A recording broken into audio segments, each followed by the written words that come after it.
Hello everyone, welcome to Career Fly. तो इस video में हम जानेंगे कोरल रीफ के बारे में। रिसेंटली क्या हुआ है कि कोरल रीफ पे एक डिसीज आ गया है, येलो बैंड डिसीज बोलते हैं उसे।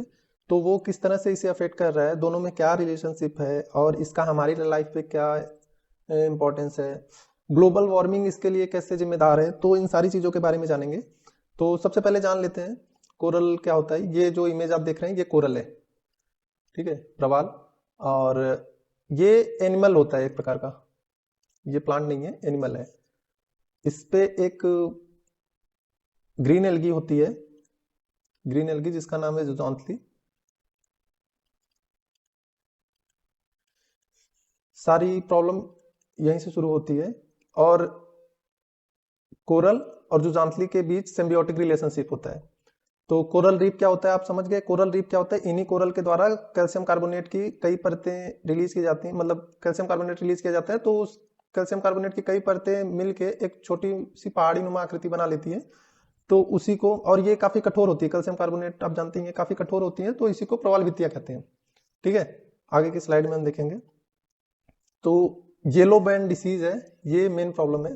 तो क्या होता है जब ग्लोबल वार्मिंग क्यों जिम्मेदार है, ग्लोबल वार्मिंग की वजह से वाटर का टेम्परेचर और वाटर पोल्यूटेंट होता है, जैसे नाइट्रोजियस पोल्यूटेंट। जब ये सारी पोल्यूशन, जो कोरल आपने देखा ना, कोरल के पास जब पहुंचते हैं तो कोरल काफी स्ट्रेस में हो जाता है। तो जब स्ट्रेस में इसके ऊपर ये जो जुजांथली एल्गी होती है, ये एल्गी क्या करती है कि जो भी एनर्जी सोर्स इसको चाहिए, एनर्जी चाहिए होती है कोरल को, तो कुछ एनर्जी वाली चीजें ये प्रोवाइड कराता है, जैसे कि ग्लूकोज, एमिनो एसिड, ये सारी चीजें ये कोरल को प्रोवाइड कराएगा। और कोरल बदले में इसको क्या प्रोवाइड कराता है, एक बेहतरीन इन्वायरमेंट, एक प्रोटेक्टेड एरिया, जिससे ये सही रूप से यहाँ पे अपना काम कर सके। ठीक है, तो ये सिम्बियोटिक रिलेशनशिप हो गया।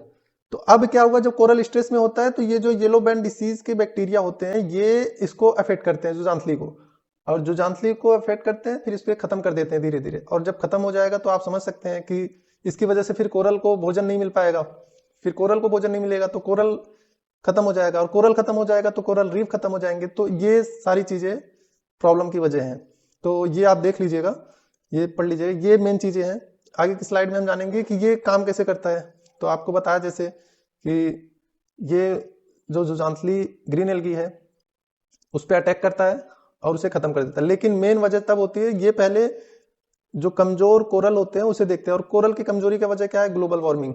वाटर का टेम्परेचर लेवल हाई हो जाता है, पोल्यूशन उसमें काफी ज्यादा हो जाता है, तो कोरल इससे अफेक्ट होता है। अच्छा, सिम्बियोटिक रिलेशनशिप भी मैंने आपको बता दिया, ये भी एक सिम्बियोटिक रिलेशनशिप का एग्जांपल है। ये फूल में जो भौरे लगते हैं ना, भौरे क्या करते हैं, इनका रस चूसते हैं, तो ये फिर अपना भोजन बना लेते हैं। इस तरह से छत्ता लगाते हैं ये, तो ये इस तरह से अपना भोजन बना लेते हैं। बदले में ये क्या करते हैं, बदले में ये इसके निषेचन प्रक्रिया को कर देते हैं, रिप्रोडक्शन होता है ना इनका, इन्हीं सबके सहारे तो होता है। तो ये भी एक सिम्बियोटिक रिलेशनशिप है। अब कोरल रीफ हमारे लिए क्या है, एक मेजर इकोनॉमी का सोर्स भी है।